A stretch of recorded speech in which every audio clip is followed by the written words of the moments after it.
Hello friends, welcome back. M K knowledge group में आप सभी का स्वागत है। आज इस वीडियो में हम बात करेंगे छत्तीसगढ़ जीके और इंडिया जीके का सम्मिलित रूप से इस टेस्ट में हम देखने वाले हैं। जो भी प्रीवियस है इसमें महत्वपूर्ण क्वेश्चन पूछे गए हैं उन सभी क्वेश्चनों के साथ ही संभावित जो क्वेश्चन बन सकते हैं उन सभी क्वेश्चनों को भी इसमें समावेश किया गया है। तो वीडियो का आप अंत तक बने रहिएगा। यदि आप नए हैं तो प्लीज़ इस चैनल को लाइक शेयर सब्सक्राइब कीजिएगा ताकि आप इस प्रकार के नए नए वीडियो आपको देखने को मिलेंगे इस चैनल पे। तो चलिए हम बात करते हैं। इस पहला क्वेश्चन है इस वीडियो का कि किसी भारतीय प्रख्यात इतिहासकार ने वर्ष 1857 की क्रांति को क्रांति नहीं माना है। इसमें 4 ऑप्शन आपके दिए गए हैं: Tarachand, doctor SN. Sen, Savarkar, doctor RC. Majumdar. तो किस भारतीय प्रख्यात इतिहासकार ने 1857 की क्रांति को क्या है क्रांति ही नहीं माना था? तो किसका कथन था इसके बारे में आपको बताना है। तो इसका राइट आंसर हो जाएगा D number, RC. Majumdar. RC. Majumdar एक ऐसे इतिहासकार थे जिन्होंने 1857 की क्रांति को क्रांति नहीं माना था। नेक्स्ट हमारा क्वेश्चन है कि फरवरी 1928 में आयोजित सर्वदलीय सम्मेलन के अध्यक्ष निम्नलिखित में से कौन थे? इसमें पूछा गया है कि फरवरी 1928 में जो सर्वदलीय सम्मेलन हुआ था उसके अध्यक्ष कौन थे? 5 ऑप्शन में आपको दिए हैं: Motilal Nehru, doctor AM. Ansari, Subhash Chandra Bose, MK. Gandhi. इनमें से कोई नहीं। इसका राइट आंसर हो जाएगा मोतीलाल नेहरू की अध्यक्षता में फरवरी 1928 में सर्वदलीय सम्मेलन का आयोजन किया गया था। इसका मुख्य उद्देश्य नए अधिराज्य के संविधान की रूपरेखा तैयार करना था। मोतीलाल नेहरू की अध्यक्षता में एक समिति का गठन किया गया। इस समिति ने अपनी रिपोर्ट अगस्त 1928 में प्रस्तुत की थी, जिसे नेहरू रिपोर्ट के नाम से भी जाना जाता है। तो इस प्रकार से इसका राइट आंसर हो जाएगा ए नंबर, यानी मोतीलाल नेहरू। नेक्स्ट क्वेश्चन है, निम्न अधोलिखित में कौन सी पर्वत श्रृंखला भारत में प्राचीनतम पर्वत श्रृंखला है? नीलगिरी, अरावली, सतपुड़ा, पश्चिमी घाट या हिमालय? तो इसका राइट आंसर हो जाएगा अरावली पर्वत श्रृंखला। तो अरावली पर्वत श्रृंखला जो है भारत की सबसे प्राचीनतम पर्वत श्रृंखला है। यह गुजरात के पालनपुर से दिल्ली तक 800 किलोमीटर की लंबाई में विस्तृत है। इसकी सबसे ऊंची चोटी को गुरु शिखर के नाम से जाना जाता है। ठीक है, याद रखेंगे, अरावली पर्वत की सबसे ऊंची जो चोटी है उसे गुरु शिखर कहते हैं, जो कि आबू पहाड़ियों में स्थित है। इसका जो निर्माण हुआ था वह प्री कैम्ब्रियन काल में हुआ था। इस प्रकार से आप याद रख सकते हैं। नेक्स्ट क्वेश्चन है, गोविंद बल्लभ सागर कहाँ स्थित है? इसका कथन का उत्तर बताना है। उत्तराखंड, उत्तर प्रदेश, बिहार, उड़ीसा या पश्चिम बंगाल?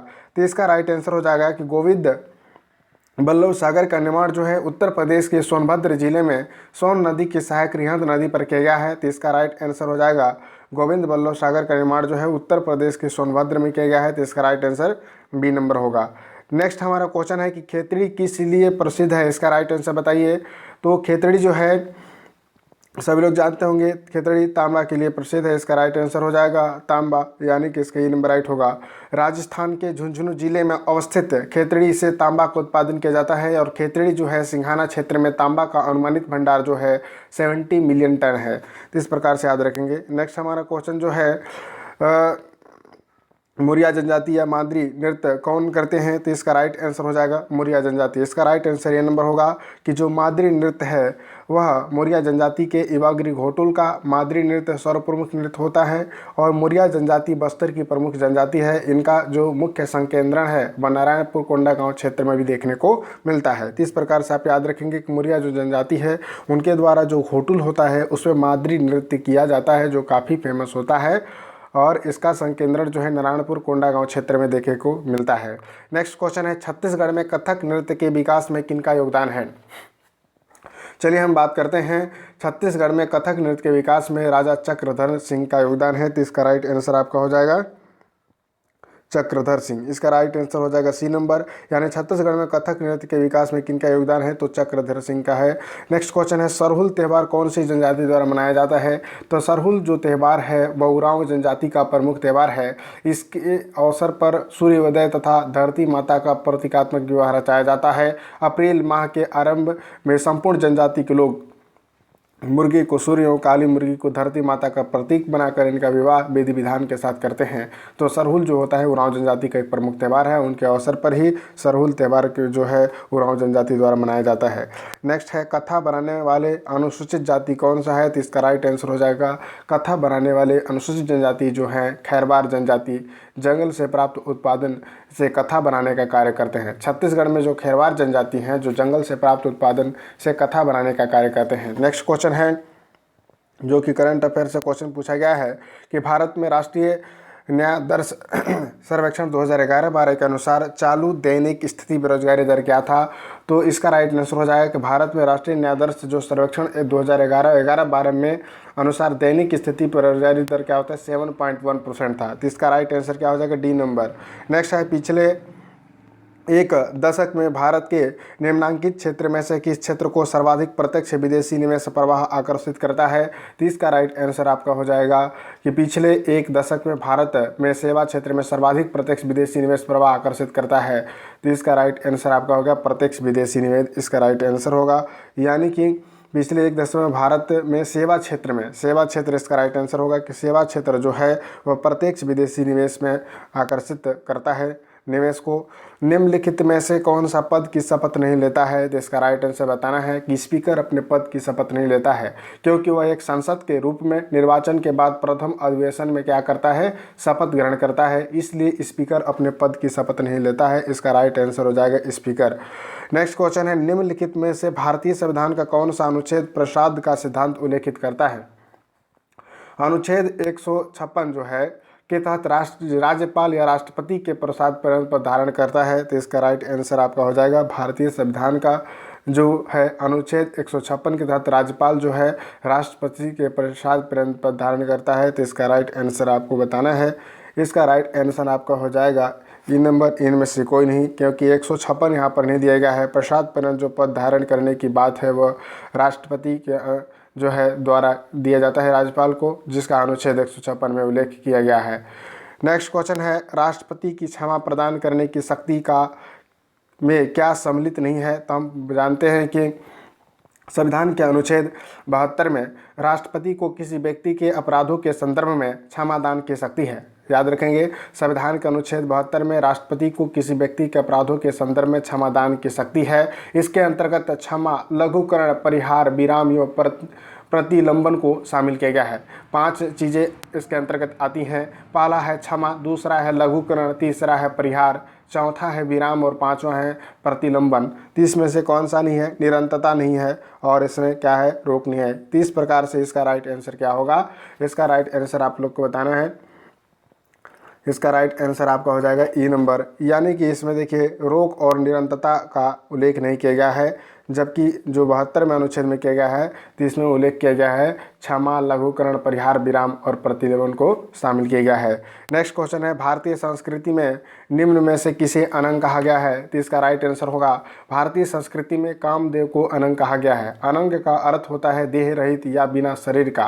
पौराणिक कथा अनुसार कामदेव का शरीर भगवान शिव ने भस्म कर दिया था, अतः उसे अनंग यानी बिना शरीर का भी कहा जाता है।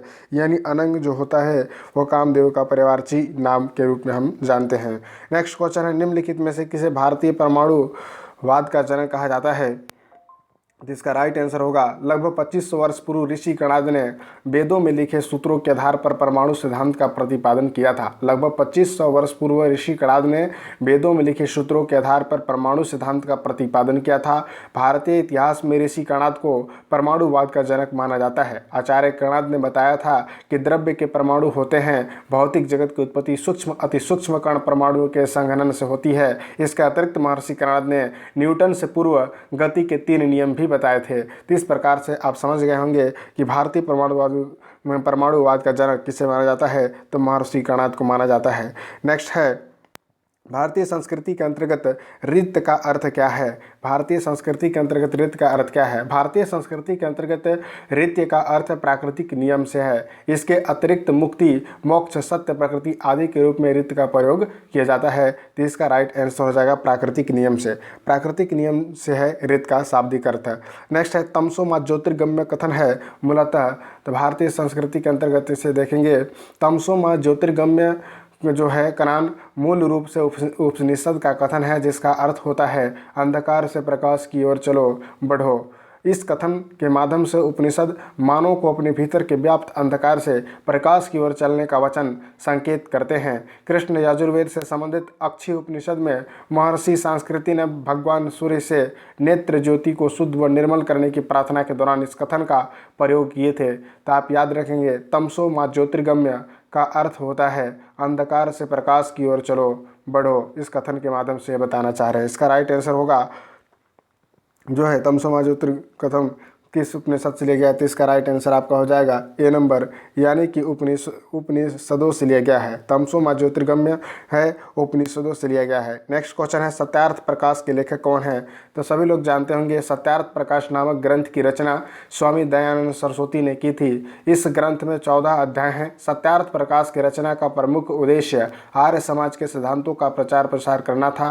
साथ ही इसमें ईसाई, इस्लाम और अन्य कई पंथों और मतों का खंडन भी किया था। तत्कालीन समय में हिंदू शास्त्रों का गलत अर्थ निकालकर हिंदू धर्म और संस्कृति को बदनाम करने का षड्यंत्र भी चला रहा था। इसी को ध्यान में रखकर महर्षि दयानंद ने इसका नाम सत्यार्थ प्रकाश रखा था। इसलिए इसका राइट आंसर क्या होगा? सत्यार्थ प्रकाश के लेखक स्वामी दयानंद थे। इसलिए इस ऑप्शन में आपको नहीं दिया गया है, इसलिए ऑप्शन को आप ई लगाएंगे। इसका राइट आंसर हो जाएगा ई। चलिए राइट आंसर इसका हो जाएगा ई, क्योंकि सत्यार्थ प्रकाश के लेखक स्वामी दयानंद सरस्वती थे, जो कि ऑप्शन में नहीं दिया गया है। महाभारत काल में महानदी का नाम था। छत्तीसगढ़ और ओडिशा की सबसे बड़ी नदी महानदी का प्राचीन नाम जो महाभारत काल में था वह चित्रोत्पला था। इसके अलावा इसे महानंदा और नीलोत्पला के नाम से भी जाना जाता है। महानदी का उद्गम रायपुर के समीप धमतरी जिले में स्थित सिहावा नामक पर्वत से हुआ है। इस नदी का प्रवाह दक्षिण से उत्तर की ओर है, जिस नदी को छत्तीसगढ़ की गंगा के नाम से भी जाना जाता है। तो इसका राइट आंसर सभी लोग जानते होंगे कि महाभारत काल में महानदी का नाम क्या था, तो सभी लोग इसको जानते होंगे। महाभारत काल में जो इसको चित्रोत्पला के नाम से हमसे जानते हैं। चलिए इसके 30 में ऑप्शन में चित्रोत्पला नहीं देने के कारण इसका ऑप्शन आपको क्या हो जाएगा? ई हो जाएगा। 30 प्रकार से आपको आंसर आपको इसमें, ठीक है। इसके अलावा इसे महानंदा और नीलोत्पला के नाम से भी जाना जाता था और महाभारत काल में इसे चित्रोत्पला के नाम से जाना जाता था। नेक्स्ट क्वेश्चन है कि शॉपिंग मॉल का निर्माण कहाँ कराया गया था? शॉपिंग मॉल का निर्माण के बारे में क्वेश्चन पूछा गया है। तो छत्तीसगढ़ में आधुनिक कृषि उपज मंडी के रूप में राज्य सरकार द्वारा किसान शॉपिंग मॉल का निर्माण छत्तीसगढ़ के राजनांदगांव जिले में कराया गया है। इस मॉल की स्थापना किसानों की सुविधा के लिए 1.58 करोड़ की लागत से तैयार किया गया है। यह किसान और कृषि उनकी समितियां उनकी उपज उचित मूल्य प्राप्त कर सकते हैं। साथ ही वे कृषि से संबंधित उपकरण और सामग्री भी प्राप्त करेंगे। तो इसका राइट आंसर होगा राजनांदगांव। इसका राजनांदगांव राइट आंसर होगा। नेक्स्ट है कुटुम्ब बसर गुफा किस जिले में स्थित है? इसका राइट आंसर बताना है। तो कुटुम्ब बसर गुफा छत्तीसगढ़ के बस्तर जिले में स्थित है। यह गुफा बस्तर के जिला मुख्यालय जगदलपुर से लगभग 38 किलोमीटर की दूरी पर स्थित है। कुटुम्ब बसर गुफा कांकेर घाटी राष्ट्रीय उद्यान में स्थित है। यह एक भूगर्भित गुफा है जो कि भारत की सबसे गहरी गुफा मानी जाती है। इस गुफा में आदिकाल के मानव का निवास था। कहा जाता है कि यहाँ प्रागैतिहासिक काल के मानव रहा करते थे। वैज्ञानिकों के अनुसार करोड़ों वर्ष पहले पानी के बहाव से इस गुफा का निर्माण हुआ है। तो इस प्रकार से आप इसे भी जान सकते हैं। इसका राइट आंसर आपका हो जाएगा कुटुम्ब बसर की गुफा किस जिले में स्थित है? बस्तर जिले में स्थित है। चलिए नेक्स्ट क्वेश्चन है राजनांदगांव जिले का चितवा डोंगरी क्यों प्रसिद्ध है? तो राजनांदगांव जिले का चितवा डोंगरी क्यों प्रसिद्ध है? तो छत्तीसगढ़ के राजनांदगांव जिले में स्थित चितवा डोंगरी पहाड़ी जो है प्रागैतिहासिक शैलचित्रों के लिए प्रसिद्ध है। इसका राइट आंसर हो जाएगा राजनांदगांव जिले की चितवा डोंगरी क्या है? प्रागैतिहासिक शैलचित्रों के लिए प्रसिद्ध है। यहाँ तीन में नवपाषाणकालीन 27 शैलचित्र अंकित हैं। यहाँ सभी क्षेत्रों का गेरुआ रंग है। गेरुआ रंग के माध्यम से चित्रों के भाव भंगिमाओं को उकेरा गया है। इनकी विषय वस्तु कृषि व्यवस्था प्रथा चीनी डुंगन है। चलिए नेक्स्ट क्वेश्चन है छत्तीसगढ़ में तिब्बती शरणार्थी कहाँ बसे हुए हैं? तो इसका राइट आंसर हो जाएगा कि वर्ष 1962 में मैनपाट में तिब्बतियों को शरणार्थी के रूप में बसाया गया था। इसलिए इसे छोटा तिब्बत के नाम से भी जाना जाता है। यह छत्तीसगढ़ राज्य के सरगुजा जिले में स्थित है। मैनपाट बिहड़ जंगल के पार पहाड़ी मैदानी इलाके में स्थित है। इस प्रकार से आप याद रखेंगे मैनपाट में उन्हें बसाया गया था। नेक्स्ट क्वेश्चन है निम्नलिखित कथन को पढ़ना है और आंसर देना है। इसका राइट आंसर मैं बता रहा हूँ कि 29 जुलाई 1938 को छत्तीसगढ़ के पंडित रविशंकर शुक्ल ने मध्य प्रांत के द्वितीय कांग्रेस मंत्रिमंडल का गठन किया था। इसलिए पहला कथन इसमें राइट आंसर हो जाता है। दूसरा कथन इसमें दिया गया है कि 1938 में 10 नवंबर 1939 तक रविशंकर शुक्ल मध्य प्रांत के मुख्यमंत्री रहे थे। ठीक है, जो थे मुख्यमंत्री रहे थे और इस मंत्रिमंडल ने प्रांत में शिक्षा के क्षेत्र में सुधार के लिए विद्या मंदिर योजना प्रारंभ की। 8 नवंबर 1939 को इस मंत्रिमंडल ने त्यागपत्र दिया था। तो इसका दूसरा कथन जो है इस मंत्रिमंडल ने प्रांत में विद्या मंदिर की स्थापना भी किया था। और इसके अतिरिक्त इन्होंने क्या है इस मंत्रिमंडल ने विद्या मंदिर योजना प्रारंभ किया था और 8 नवंबर 1939 को त्यागपत्र भी दे दिए थे। तो इस प्रकार से इसका राइट आंसर आपका हो जाएगा ये नंबर, यानी कि 1, 2, 3 तीनों कथन इसमें सही है। यानी कि जो छत्तीसगढ़ के रविशंकर शुक्ल द्वारा जो भी कार्य किए गए हैं वो तीनों कथन क्या हैं? सत्य हैं। नेक्स्ट क्वेश्चन है, निम्नलिखित में से किस वर्ष में छत्तीसगढ़ मध्य प्रांत का संभाग बना था? तो प्रशासनिक सुविधा को देखते हुए 2 नवंबर 1861 को नागपुर और उसके अधीनस्थ क्षेत्रों को मिलाकर एक केंद्रीय क्षेत्र का गठन किया गया था, जिसे मध्य प्रांत का नाम दिया गया था। इसके गठन के समय कोरिया, सूरजपुर, उदयपुर को इसमें सम्मिलित किया गया, अतः इसे छत्तीसगढ़ 1862 में मध्य प्रांत का एक संभाग बना था। तो इसका राइट आंसर आपको बताना है कि मध्य प्रांत का जो छत्तीसगढ़ में है, तो इसका राइट आंसर 1862 होगा। छत्तीसगढ़ मध्य प्रांत का संभाग बना 1862 में। नेक्स्ट क्वेश्चन है कि 9 अगस्त 1942 को जो है इसमें दिया गया है, कांग्रेसों ने जुलूस निकाला जिससे अंग्रेजों भारत छोड़ो के नारे लगाए गए। रायपुर के एक युवक रामकृष्ण सिंह ठाकुर ने नागपुर के उच्च न्यायालय की भवन तिरंगा फहराया था। तो इसका राइट आंसर क्या हो सकता है? तो इसमें देखते हैं कि 9 अगस्त 1942 को रायपुर में कांग्रेस जनों ने जुलूस निकाला जिसमें अंग्रेजों भारत छोड़ो के नारे लगाए गए। इस अवसर पर रायपुर के एक युवक रामकृष्ण सिंह ठाकुर ने नागपुर के उच्च न्यायालय भवन पर तिरंगा भी फहराया था। इस प्रकार से इसका बी नंबर राइट होगा। 1, 2 सही है। इसमें 1, 2 क्या है? सही है, सही है। ये देखिए, तीसरा कथन, बिलासपुर में विद्यार्थियों ने 9 अगस्त 1942 को हड़ताल किया था, तो ये कथन क्या है? गलत है। नेक्स्ट क्वेश्चन है, छत्तीसगढ़ मराठा शासनकाल में निम्नलिखित स्थानों पर विद्रोह हुए थे। तो छत्तीसगढ़ के मराठा शासनकाल में किन स्थानों पर विद्रोह हुआ था? तो इसमें हम बात करेंगे कि छत्तीसगढ़ में आदिवासी विद्रोह मुख्यतः बस्तर में हुए थे और बस्तर के आदिवासियों ने 1774 से 1910 के मध्य विदेशी शक्तियों का युद्ध हुआ और इसके अंतर्गत क्रमानुसार है धमधा, बदरगढ़ और तारापुर में भी युद्ध महत्वपूर्ण रूप से हुआ था। धमधा, बदरगढ़, तारापुर। इस प्रकार से आप याद रख सकते हैं। इसका राइट आंसर सी नंबर होगा कि मराठा शासनकाल के अंतर्गत धमधा, बदरगढ़ और तारापुर में महत्वपूर्ण जो है विद्रोह हुए थे। नेक्स्ट क्वेश्चन है, निम्नलिखित में कौन सी जोड़ी घटना एवं व्यक्ति सुमिलित नहीं है? इसमें बताना है कौन सी जोड़ी घटना सुमिलित नहीं है। तो इसका राइट आंसर होगा कि जो है कि कौन सा कथन इसमें सही है। तो इसका राइट आंसर आपको बताना है। इसका राइट आंसर हो जाएगा डी नंबर, यानी कि इसमें डी नंबर क्या है? सही, सुमिलित नहीं है। डी नंबर क्या है? गलत है। जबकि यहाँ पर दिया गया है कि समादा में राजनीतिक सम्मेलन जो हुआ था खूबचंद बघेल की अध्यक्षता में हुआ था, कथन सही है। बिलासपुर में विद्यार्थी सप्ताह आयोजन किया गया था 1940 में भुवन भास्कर के नेतृत्व में, भी सही है। तहसील राजनीतिक सम्मेलन मोहनलाल बकलीवाल के समय में हुआ था, भी सही है। और बिलासपुर में तिरंगा फहराया गया था रामगोपाल तिवारी द्वारा, भी कथन क्या सही है।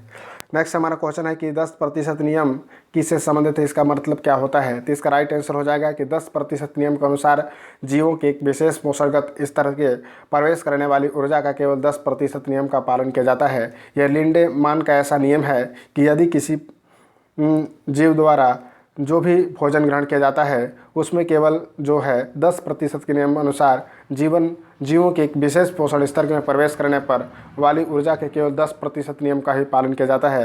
यानी 10% ऊर्जा ही एक स्तर से दूसरे स्तर तक पहुंचता है, ऐसा हम मान सकते हैं। इसका राइट आंसर आपका हो जाएगा ए नंबर। ऊर्जा के खाद्य के रूप में एक पोषी स्तर से दूसरे पोषी स्तर पर पहुंचता है। यह 10% का नियम लिंडेमान ने दिया था। इस प्रकार से आप याद रखेंगे। नेक्स्ट है, कौन सी प्राकृतिक गैस का मुख्य घटक है? प्राकृतिक गैस का मतलब यह होता है कि जो भी नेचुरल गैस हम के नाम से हम जानते हैं।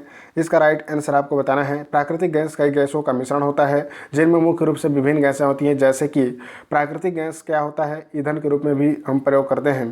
करोड़ों वर्ष पूर्व धरती के अंदर जमे या मरे हुए जीवों के सड़े गले पदार्थों से बनता है। सामान्यतः इसमें मेथेन, एथेन, प्रोपेन, ब्यूटेन आदि मिश्रण होता है, लेकिन इसमें मीथेन लगभग 80 से 90% पाया जाता है। तो मुख्य घटक की यदि हम बात करें जो है प्राकृतिक गैस में, तो मीथेन पाया जाता है। इसी प्रकार से एक पूछा जाता है कि एलपीजी गैस में किसका होता है? तो एलपीजी गैस में सबसे अधिक जो होता है ब्यूटेन पाया जाता है। आप लोग याद रखेंगे, एलपीजी गैस जिसका हम प्रयोग लिक्विड पेट्रोलियम गैस का प्रयोग जो घरेलू यूज में हम करते हैं, उसमें महत्वपूर्ण रूप से क्या होता है? सबसे अधिक मात्रा में ब्यूटेन होता है और उसमें प्रोपेन होता है। और अगर हम बात करें नेचुरल, जिसमें हम प्राकृतिक गैस का बात करते हैं, कॉम्प्रेस्ड नेचुरल गैस, जिससे कि कई गाड़ियों में प्रयुक्त में लाया जाता है, उसमें मीथेन मुख्य घटक ये 80 से 90% का होता है, जिसमें एथेन, प्रोपेन का भी मिश्रण देखने को मिलता है।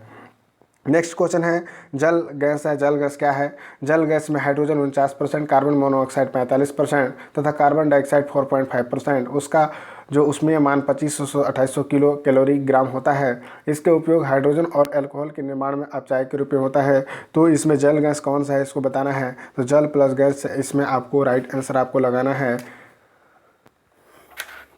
ये नंबर यानी कि CO प्लस क्या होता है H2, CO प्लस क्या होता है H2, ये जल गैस का फार्मूला है। इसी प्रकार से आप वीडियो के हमारे देखते रहिए और लाइक शेयर सब्सक्राइब जरूर कीजिएगा। हमारे Telegram group MK knowledge group पर ज्वाइनिंग कीजिएगा, आपको PDF वहाँ पर अवेलेबल होता है। तो आपको PDF चाहिए तो हमारे Telegram group MK knowledge group पर आप जाकर ज्वाइनिंग कीजिए और वहाँ पर महत्वपूर्ण सूचनाएं भी आपको दी जाती है। इसी प्रकार के नए वीडियो के लिए प्लीज़ हमारे चैनल को सब्सक्राइब कीजिएगा। फिर मिलते हैं किसी नए वीडियो में। Thank you very much. जय हिंद, जय भारत।